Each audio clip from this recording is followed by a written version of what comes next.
Hey everyone, kembali dengan gua lagi di sini yang ada di konten rekomendasi film dengan punya sebuah film seru yang bakal gua review di minggu ini. Untuk reviewan kali ini bakal datang dari sebuah film action dan juga kriminal yang seru dan juga didistribusikan oleh salah satu streaming terkenal yang bukan lain the one and only yaitu Netflix. Yap, film ini berjudul The Gray Man, salah satu film fenomenal di bulan ini. Dengan hadirnya banyak bintang terkenal yang juga bukan main famousnya lah. Dipegang oleh sutradara Russo bersaudara, filmnya ini juga menjadi film yang sangat diantisipasi oleh para penikmat film, termasuk gua sendiri ya. Ya udah nggak usah panjang lebar lagi, langsung gua mulai aja review filmnya. What do you know about the Sierra program? Reckless mystery man you guys send in when you can't officially send anyone else. The Gray Man. The Gray Man bakal mengisahkan cerita dari seorang agen CIA yang paling terampil yang identitas aslinya tidak diketahui oleh siapapun. Dalam sebuah kesempatan yang menarik, sang agen CIA tersebut secara tidak sengaja menemukan sebuah bukti rahasia berbentuk file disk dari gelapnya agensi CIA tempatnya atau dirinya bekerja. Oleh karena itu, mantan bosnya yang psikopat memburon sang agen CIA tersebut dengan memberikan hadiah untuk bisa mendapatkan kepalanya dan menghancurkan bukti rahasia tersebut. They have something they really want. What's your gut? It's gonna be my funeral you're going to next. Di tahun ini ada banyak juga ya film-film dengan unsur spy atau agen mata-mata. Yang mana memang menjadi sebuah film yang udah ditunggu-tunggu nih oleh para penikmat film di dunia maupun di Indonesia sendiri. Gue sendiri personally memang udah menunggu film ini dari pertama rilis trailernya men. Yang by the way sebenarnya juga gue pengen buat review filmnya ya. Cuma jadwal lagi numpuk dan in real life juga gue punya kesibukannya tersendiri. Jadi dengan terpaksa gue skip ya. Bicara soal trailernya, kalau kalian nonton pasti bakal merinding men, karena memang bakal asli keren banget. Ada banyak action yang menegangkan dan beberapa scene yang bikin kita penasaran. Kalau kalian belum nonton trailernya, linknya gue bakal cantumkan di deskripsi ya, beserta dengan link tontonnya di Netflix. Oke, skip soal trailernya dan masuk ke dalam filmnya yang diawali dengan scene pendek dengan gak panjang lebar dan juga bakal dibuat ringkas. Yang mana dari first impression gue langsung dibawa bad mood gitu ya.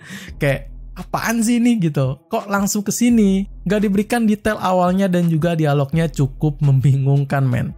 Dilanjut dengan sebuah time skip yang memang para penontonnya masih dibuat bingung nih dengan plot story-nya yang mau dibawa kemana gitu. Tapi untungnya itu semua ditutupi dengan aksi keren dari sang main lead protagonisnya yaitu Siberia 6 yang diperankan oleh Ryan Gosling dengan sangat cool man. Sedingin Thomas Plebeo gitu ya. Every grade A wet team from here to Reykjavik.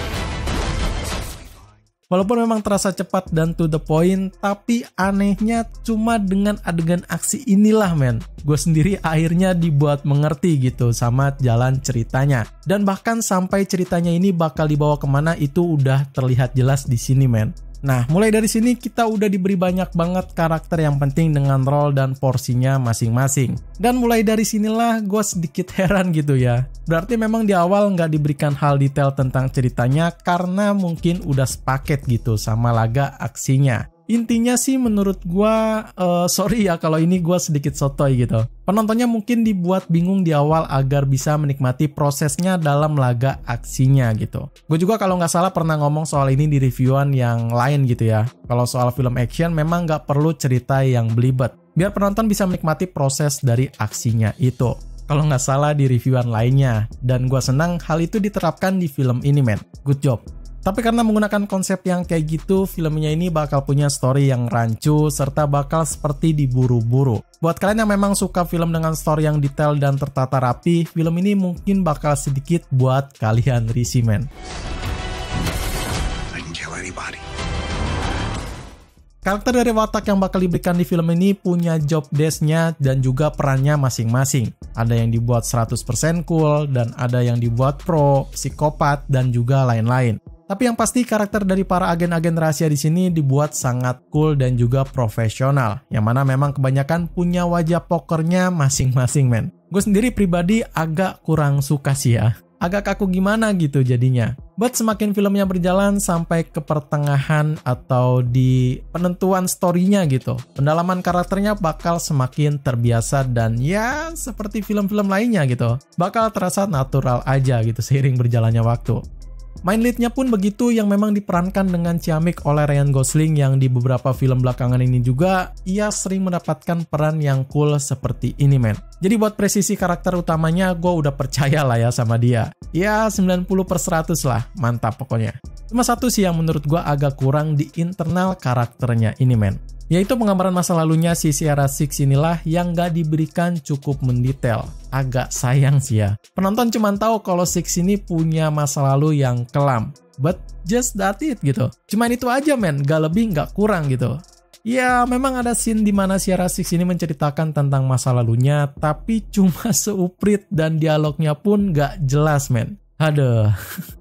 Jadi para penontonnya dibuat bingung gitu sama masa lalunya si Six ini. Sayang banget sih. Mungkin Russo bersaudara pengen menjadikan plot ini ke dalam film-film sequel selanjutnya. Tapi mengingat filmnya ini dapat kritikan yang lumayan pedas dari para kritikus, gue nggak janji bakal ada sequelnya sih. But sekali lagi who knows ya kan? Apalagi Netflix kan punya dana yang cukup gede gitu modalin film ini. Beranjak ke support role-nya yang di sini pun bakal punya ciri khasnya masing-masing. Tapi yang paling mencolok dari itu semua yaitu siapa lagi kalau bukan si cantik Ana de Armas sebagai agen Miranda yang sangat berperan penting di film ini, men. Di garis bawah ya, berperan penting banget di film ini. Mungkin menurut gua kalau nggak ada dia, filmnya ini bakal sehambar kalian makan sop pakai nasi doang gitu ya. Nggak ada lauknya, jadinya nggak lengkap gitu. Ia bakal menemani sang protagonisnya yaitu Six dengan keahlian agennya tersebut. Lalu terakhir ada antagonisnya yang di sini bakal ada 3 karakter utama villain yaitu Suzanne, Carmichael, dan juga Lloyd. Cuma yang paling terasa villainnya yaitu si Lloyd dengan karakter dan watak yang bertolak belakang sama protagonisnya. Lloyd ini bakal diperankan oleh Chris Evans yang aktingnya di sini sangat keren banget, men. Mungkin buat kalian yang gak lihat jajaran pemerannya bakal pangling gitu sama mukanya Chris Evans sebagai Lloyd di sini. Yang menjadi pembeda si Lloyd ini dari villain lainnya yaitu dia bakal membuat irama filmnya ini bakal semakin fun dan juga intens lagi, men. Yang tadinya cukup serius dan kaku serta cuma gitu-gitu aja, sekarang bakal dibuat sedikit lebih enjoy dan juga menegangkan. Apalagi kalau dia udah terobsesi dengan satu orang yakni si protagonisnya yaitu Six. Beuh, keren abis pokoknya. I'm about to put a hit so big on your boy's head that even his most loyal allies won't hesitate to drop a dime.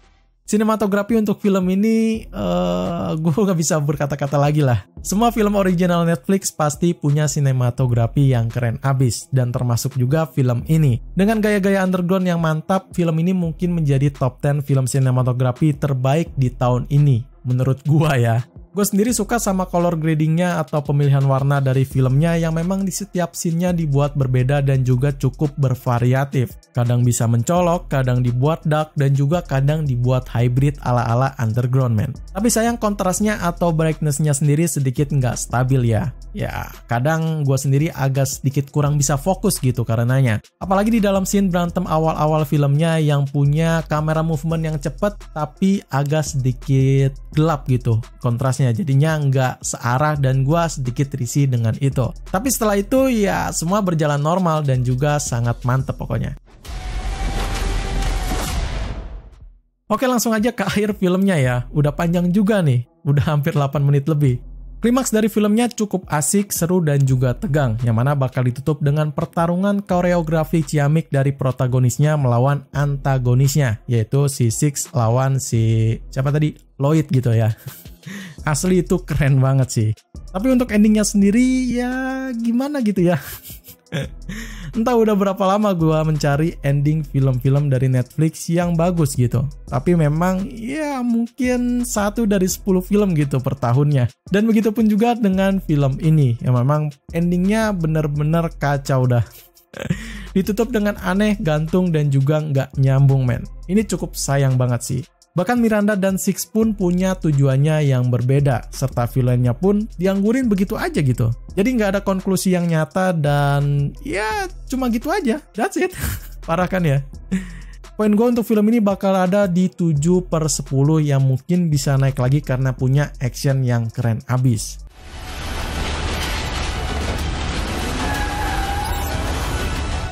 Maybe not anybody.